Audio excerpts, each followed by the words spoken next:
TV news सबसे तेज।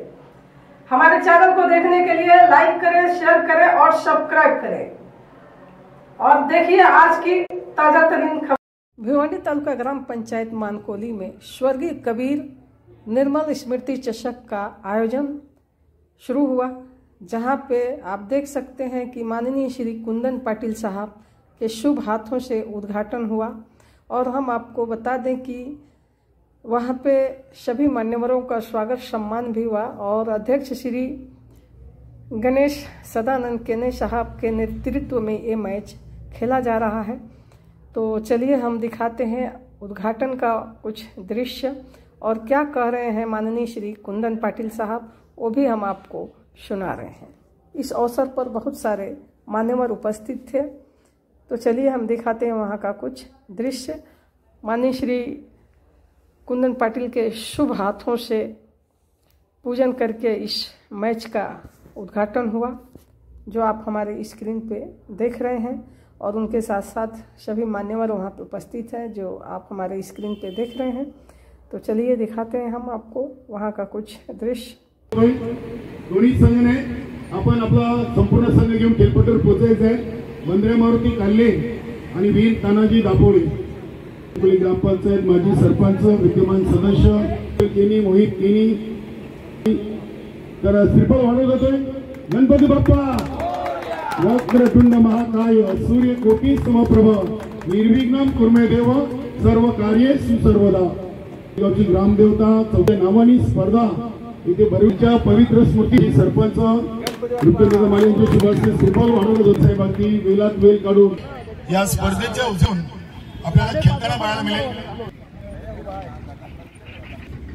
आणि वीर आपले क्रिकेटचे मुख्य साहित्य इस स्पर्धेचे देवता म्हणून सोबत कृष्णान बॅट आमच्या सर्वांना मनापासून हार्दिक आम्ही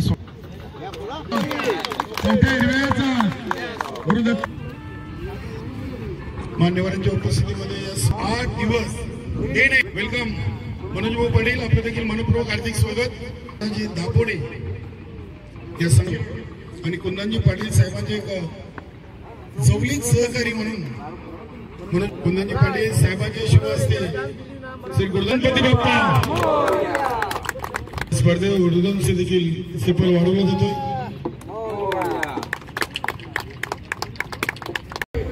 पंचांचा निर्णय अंतिम त्याच्यावर चर्चा होईल, मैदानात कुठलीही चर्चा नाही।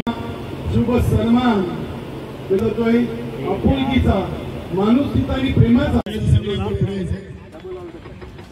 4 ओव्हरचा सामना असेल। कुठल्या प्रकारचा आपल्याकडे रिवाजपूर ठाण्याची ओळख करून देतोय।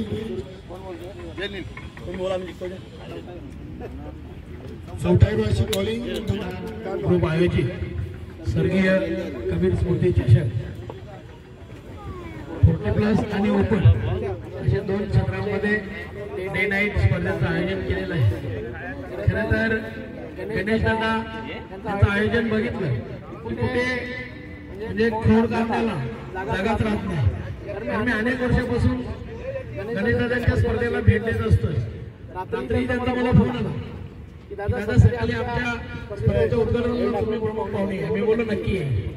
ते सांगत असताना गणेश दादा तुम्ही खूप मेहनत करून तुमच्या गावातले सर्व होतकरू खेळाडू असतील, आजी माझी सरपंच, ग्रामपंचायत कमिटी मेंबर असतील, यांनी खूप मेहनत घेतली, ग्रामस्थांनी मेहनत घेतली आणि अतिशय चांगला या ग्रामीण भागामध्ये नाईटचा क्रिकेट ग्राउंड पहिल्यांदा या ग्रामीण भागामध्ये ठाणे जिल्ह्यामध्ये पहिला नाईटचा क्रिकेट हे फक्त तुम्ही संकल्पना मांडली आणि गावातले सगळे होतकरू तुमच्या पाठीशी उभे राहिले म्हणून तुम्ही करू शकले। कारण ज्या वेळेला एखादी व्यक्ती जर संकल्पना मनात आणू शकते आणि गावकीला त्याला साथ नसेल तर ते होणार नाही, परंतु गावकीची साथ तुम्हाला लाभली म्हणून अतिशय चांगला भव्य क्रिकेटचा मैदान, डे नाईट क्रिकेटचा मैदान आपण उपलब्ध करून दिला। त्याबद्दल मी माझ्या वतीने पूर्ण या परिसरातील सर्व क्रिकेट प्रेमींच्या वतीने तुमच्या मनापासून आभार मानतो।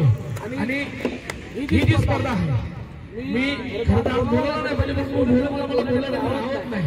आपण क्रिकेटची संकल्पना केली, फिटनेससाठी केली होती, परंतु तुमच्या संघटनेने, माझ्या संघटनेने आणि मास्टर मंडळीच्या संघटने कुठेतरी आपण एकत्र बसण्याची काळाची गरज आहे। कारण फिटनेस बाजूला लागलेला आहे आणि आपण फक्त स्पर्धा विजेता होण्यासाठी स्पर्धा फक्त बक्षीस मिळवण्यासाठी करतोय.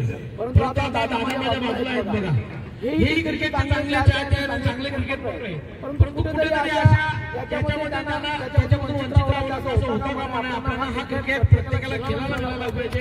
आपला फिटनेस या दृष्टिकोनातून जर आपण बघितलं तर नक्कीच आपण या संकल्पनेतून 2008 साली ही भिवंडी प्रोसेस स्थापन केली. त्याचा खरा अर्थ असा असतो की आपण ही फिटनेससाठी करतोय. आपण 3 जणांना एकदा एकत्र बसूया आणि नियमावली घालूया. कारण काय होते माझ्या संघटनेमध्ये एखादा खेळाडू मस्ती करत असेल काय करत असेल त्याला ऑप्शन आहे. तो मागून आज ही स्पर्धेचं उद्घाटन त्याच्या मनापासून संपूर्ण टीमचे आभारी आहे आणि सर्व संघटना स्पर्धा हा त्यासाठी ठरवल्या असतात.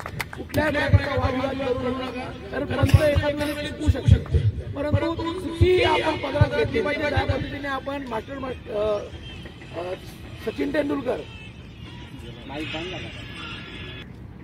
पंचाने दिलेला निर्णय चुकीचा असला तरी सुद्धा कधीही पंचांची वाद करत नव्हते आणि तो निर्णय मान्य करून बाद करत होते. आपण त्याचा आदर्श घेतल्यावर आपण त्याच महाराष्ट्रामध्ये राहतो, त्याच मुंबई नगरीच्या बाजूला राहतो.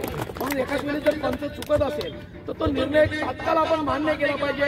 चुकीचा असेल तर तुम्ही लेखी स्वरूपात त्या कमिटीकडे नोंद केली पाहिजे, त्याची दखल घेतली जाईल. परंतु या स्पर्धा कशा व्यवस्थित पार पडली, ही स्पर्धा माझी आहे. या पद्धतीने सर्व खेळाडूंनी सर्व प्रेक्षकांनी सहकार्य करावं अशी मनापासून विनंती करतोय.